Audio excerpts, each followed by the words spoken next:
할렐루야. 예배 나오신 성도님들을 주님의 이름으로 축복합니다. 오늘은 베드로전서 1장 1절에서 6절 말씀으로 본향을 향하는 나그네라는 제목으로 말씀을 나누고자 합니다. 각 성경에는 그 특징에 따른 별명들이 있습니다. 그 중에 베드로전서의 별명은 소망의 서신, 위로의 서신이라고 합니다. 이런 베드로전서에서도 특별히 오늘 본문 말씀은 산소망으로 유명한 말씀입니다. 그래서 그런지 연초와 잘 맞는 말씀이다라는 생각이 듭니다. 연초는 저마다 올 한 해에 대한 기대와 소망으로 가득한 때이기 때문이죠. 지금이 2월 초이니까 아직까지는 올 한 해에 기대와 소망이 있지 않습니까? 이런 별명에 합당하게 오늘 본문 말씀에는 산소망, 크게 기뻐함, 말할 수 없는 영광스러운 즐거움과 같은 밝고 소망찬, 그래서 소망찬 발걸음을 힘있게 내딛는 듯한 분위기를 상상하게 합니다. 하지만 이런 밝은 말씀과 달리 베드로전서의 말씀을 듣고 있는 당시의 성도들의 상황은 밝지 않았습니다. 아니요, 밝지 않았다는 표현은 많이 부족한 상황이었습니다. 당시의 성도들은 어둡고 슬프며 아픈이라고 표현하기에도 부족한 박해의 상황을 직면하고 있었기 때문입니다. 이런 베드로전서의 배경을 전통적으로는 주후 63에서 64년경으로 봅니다.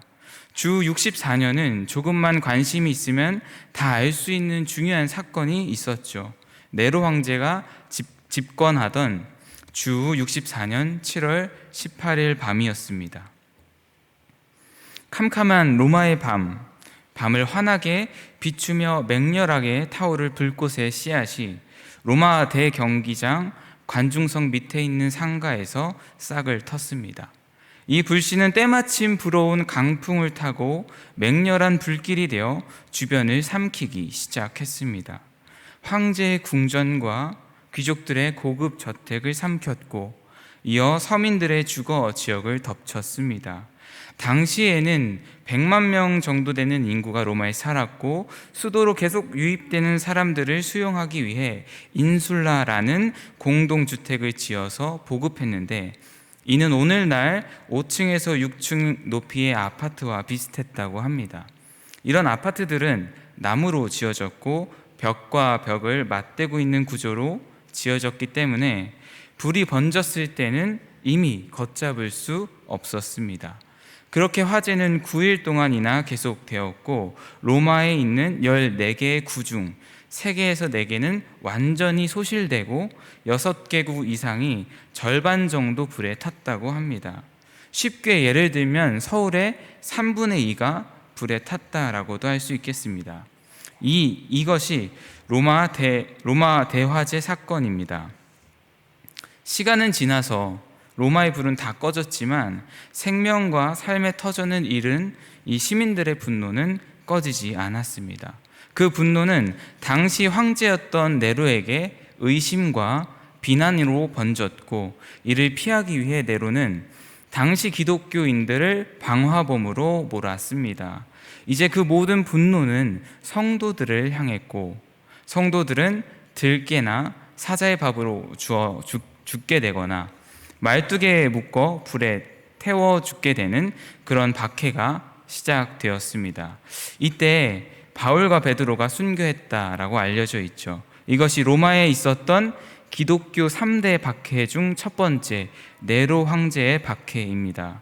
베드로는 이런 대박해와 같은 극한의 고난을 앞두고 있거나 아니면 혹은 이미 고난을 당면한 이 소아시아 이방 그리스도인들을 위로하고 격려하기 위해 베드로 전서를 쓴 것입니다.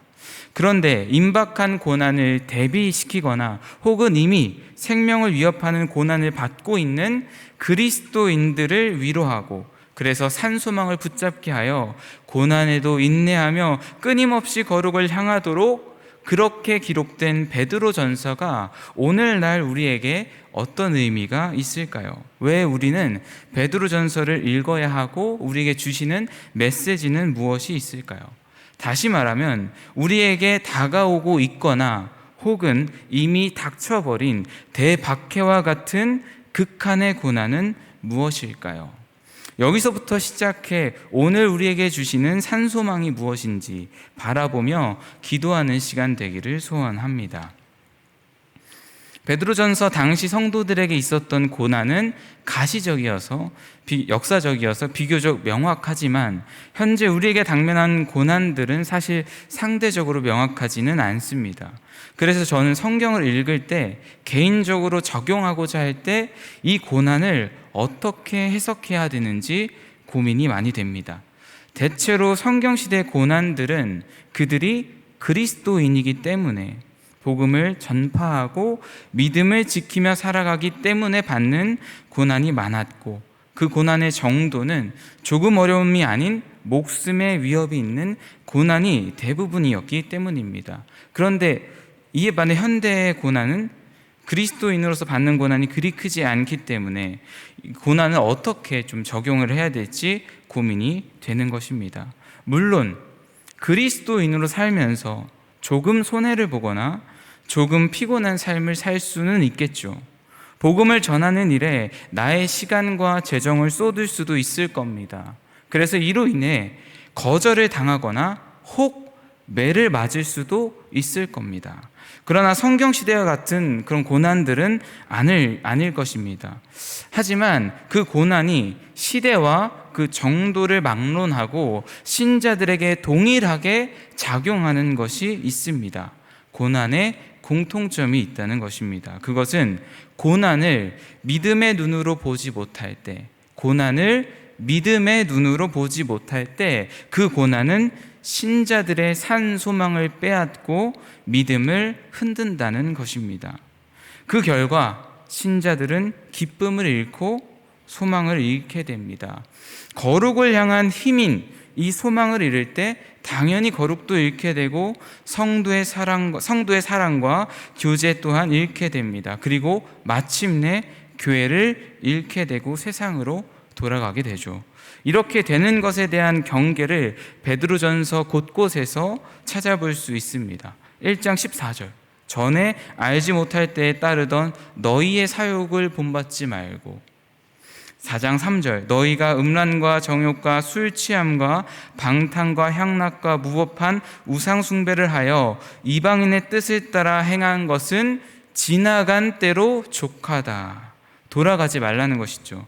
5장 8절 근신하라 깨어라 너희 대적 마귀가 우는 사자같이 두루다니며 삼킬 자를 찾나니 너희는 믿음을 굳건히 하여 그를 대적하라. 아멘. 여러 유혹들과 더불어 믿음으로 받지 못하는 그 고난은 정도와 양상이 조금 다를 수는 있겠지만 주님 재림이 가까이 올수록 더 자주 더 다양한 형태로 우리 신자들에게 다가와 믿음을 흔듭니다.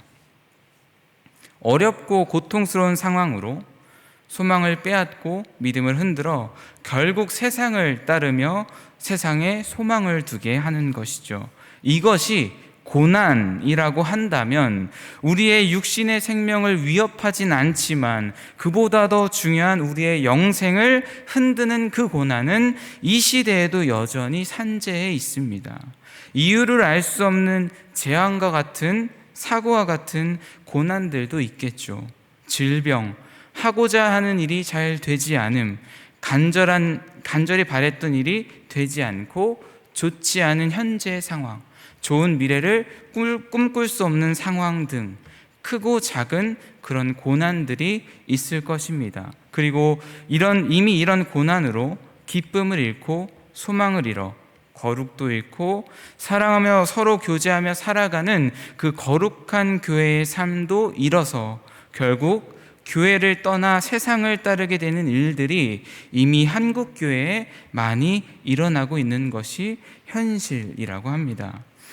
목회 데이터 연구소라는 리서치 통계 단체에서 최근에 발표한 한국인의 종교 현황에서 종교 인구 변화의 추이를 살펴보면 교회를 떠나게 되는 탈교회 현상이 강하게 두드러지는데, 젊은 세대, 특별히 청소년의 가나안 성도, 안나가 성도죠. 청소년의 가나안 성도 비율이 급증하고 있는 추세라고 합니다. 또 다른 통계에서는 교회에 출석하는, 가나안 성도를 빼고 교회에 출석하는 그 출석 교인 중 39.5%가 명목상의 그리스도인이라는 것입니다.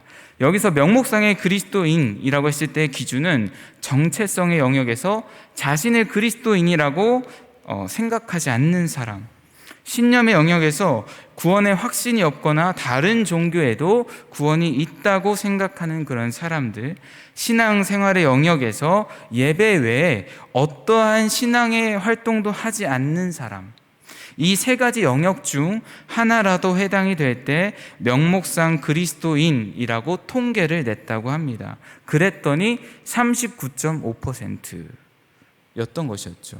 더 놀라운 것은 중직자 4명 중 1명이 명목상 그리스도인에 속한다라고 나타났다는 것입니다.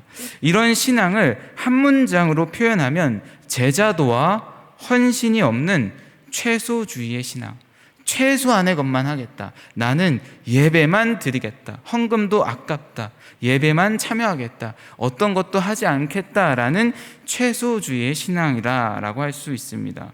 그렇다면 왜 이런 현상들이 나올까요? 왜 제자도와 헌신이 없는 최소주의의 신앙이 생기는 것일까요? 이 이유에 대해 통계를 조사한 팀에서는 이렇게 말합니다. 기독교적 정체성과 세상의 경계에서 이중적으로 살아가기 때문인데, 이는 복음에 대한 이해의 부족이며 세상에서 살아가는 것이 자기에게 더 편하고 이득이 되기 때문이라는 것입니다.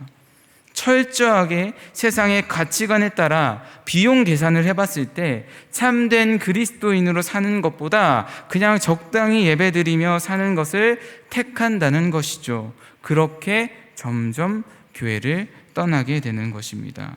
조금의 고난도 용납하지 못할 뿐만 아니라 그리스도인이라면 당연히 지불해야 할 비용까지도 거부할 만큼 연약한 신앙이야말로 한국교회의 고난의 상황이라고 할 수 있겠습니다. 앞으로 찾아올 고난이 믿음 안에서 연단이 되어 더 빛나며 영광스러운 그 믿음이 되기 위해, 또 거룩을 향한 힘이 되기 위해 우리에게는 베드로전서의 성도들과 같은 위로, 산 소망이 절실히 필요합니다. 그리고 오늘 말씀에 주의 교회들을 향한 산 소망의 복음이 있습니다. 베드로는 고난을 직면한 성도들이 그 어떤 순간에도 흔들리지 않는 그 믿음을 위해서, 거룩한 삶을 힘있게 나아갈 수 있게 하기 위해서 가장 먼저 말한 것이 있습니다.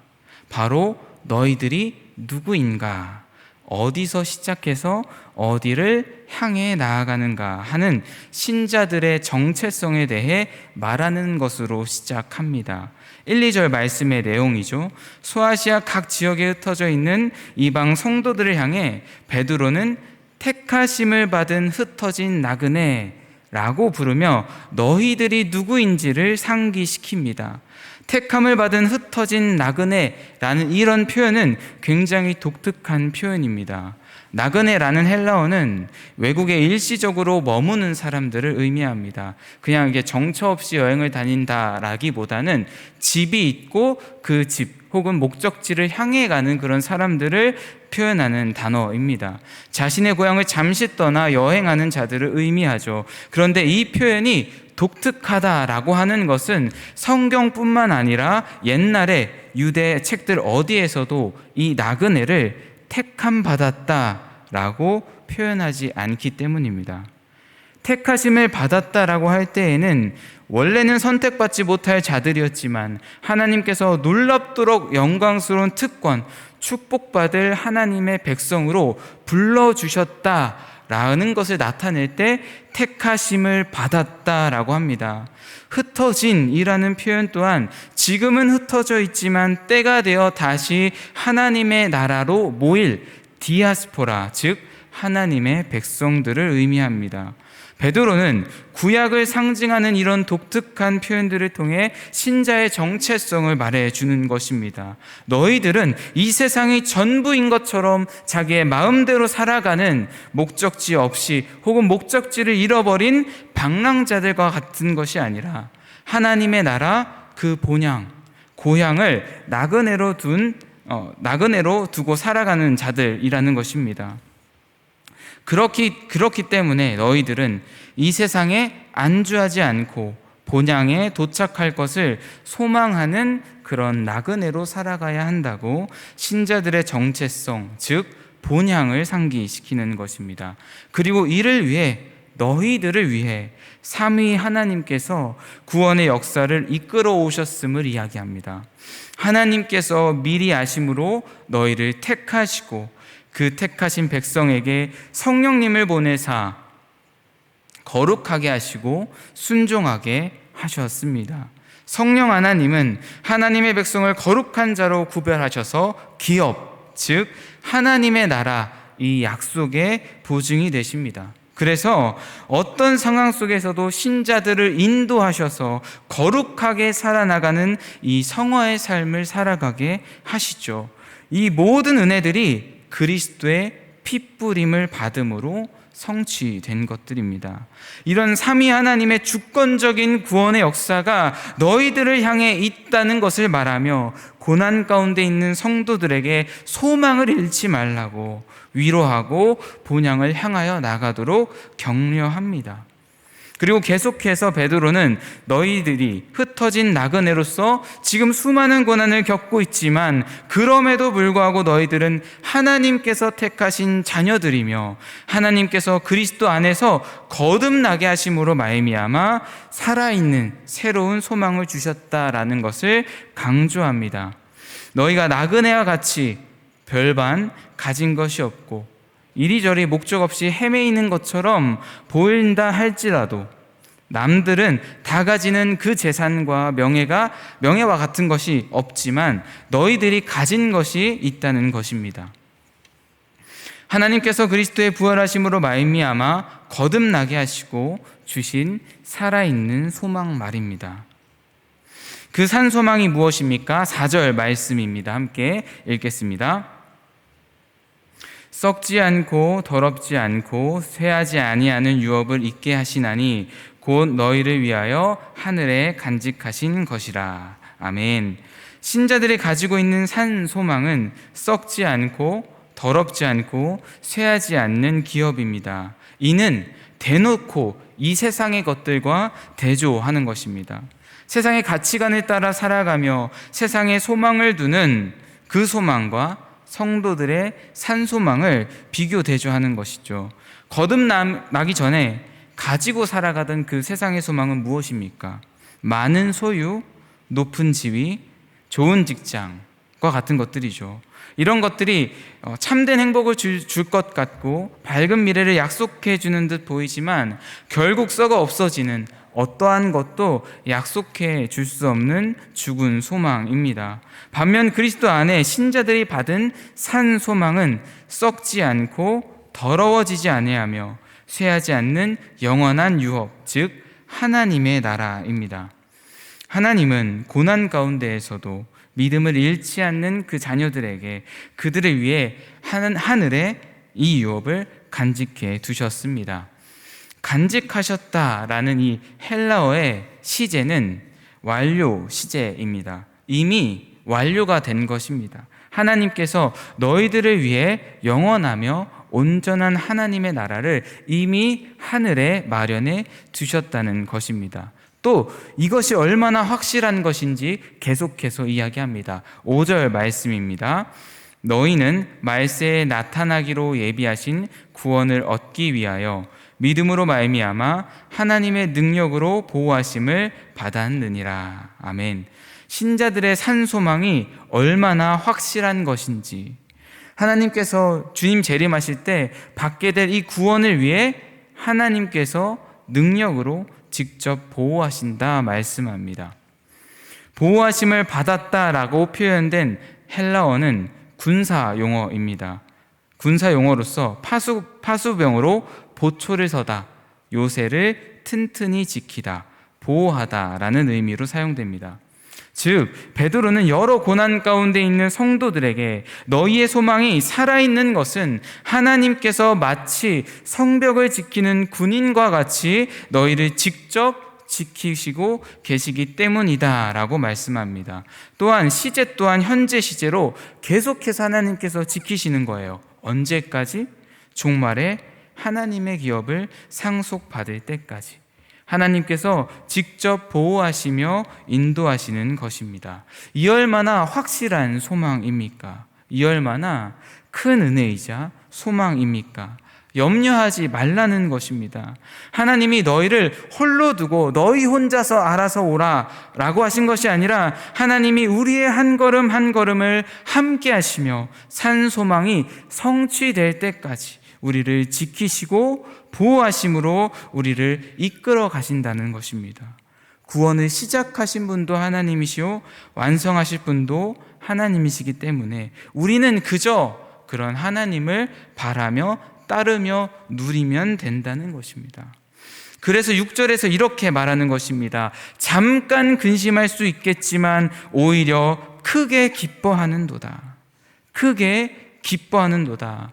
이 헬라어 표현을 살려보면 미칠 듯이 기뻐한다라는 의미입니다.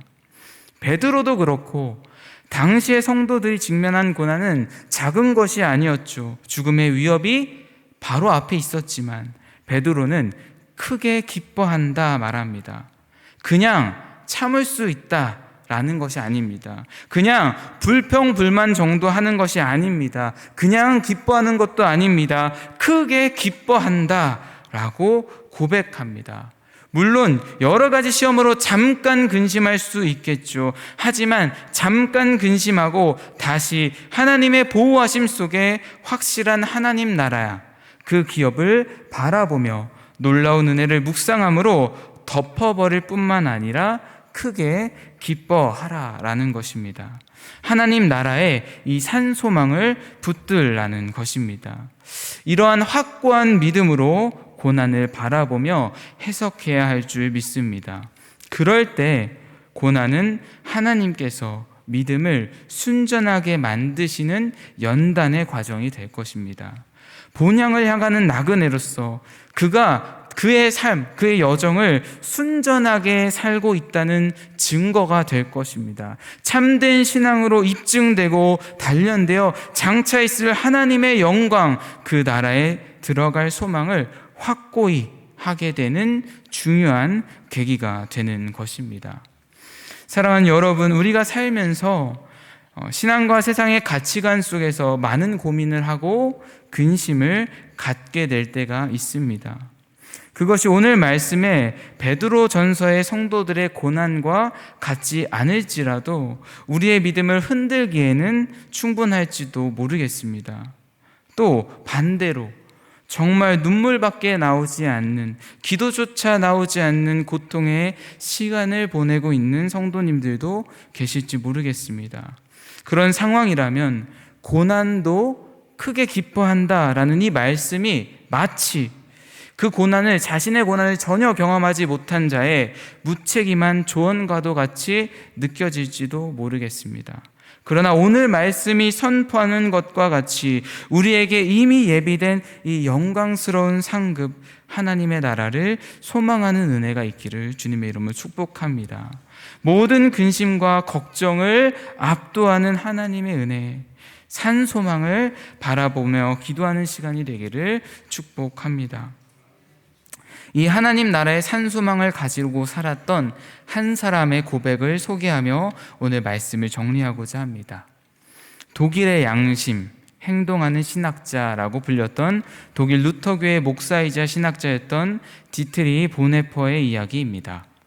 선한 능력으로라는 독일 찬송가 고백의 주인공이기도 합니다. 선한 능력으로는 1944년 성탄절을 맞이해 감옥에 갇혀 죽음을 앞두고 보냈었던 이제 마지막 편지의 내용입니다. 그는 2차 세계대전 히틀러 나치에 대항하여 용감하게 저항하다 잡혀 감옥에 수감되어 있었던 때였습니다. 1944년, 결국 1945년에 죽게 되지만 1944년 성탄절을 맞이해 약혼자에게 보냈던 이 마지막 편지를 보면 그는 곧 목숨을 잃게 될 것을 알면서도 자신은 하나님의 선한 능력으로 보호를 받고 있으며 앞으로 일어날 일들을 믿음으로 고백합니다. 겨울에 싸늘한 그 감옥에서 빠르게 다가오고 있는 죽음을 느끼고 바라보며 좌절하고 위축되는 것이 아니라 오히려 주께서 자신의 영혼을 감싸 안으시고 계심을 고백합니다.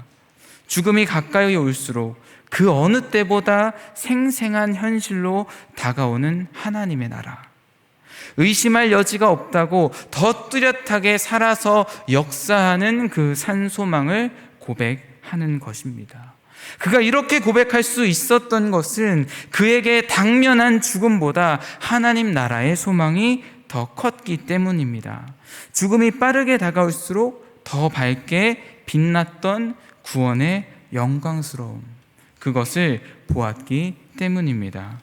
오늘 말씀을 기억하며 나를 돌아보길 원합니다. 죽음의 상황이라는 고난의 배경 속에서도 베드로전서가 소망으로 가득 차 있고 기쁨과 즐거움, 힘차게 거룩을 향해 나아가는 이 분위기로 가득한 것은 이 모든 상황과도 비교되지 않는 구원의 영광을 바라보고 있기 때문입니다. 이 모든 은혜, 삼위 하나님의 구원의 모든 역사를 우리는 이미 다 받았고 하나님의 이 보호하심 속에 다 이루어질 것이 너무나도 분명한데 잠깐의 고난을 보지 못하고 신앙과 세상의 가치관 속에서 근심하고 낙심하고 있지는 않을까요? 다시 주님이 오실 것을 기대하고 소망하는 그 기쁨을 잃어버리고 예배를 드려도 기쁘지 않고 은혜를 받지 못하는 영적 무기력증 혹은 우울증과 같은 마음들이 있지는 않을까요? 이 시간 함께 기도하고 찬양하실 때에 이 구원의 놀라운 은혜를 회복하고 산소망이 되기를 간절히 기도하기를 소원합니다. 함께 같이 찬양하시겠습니다.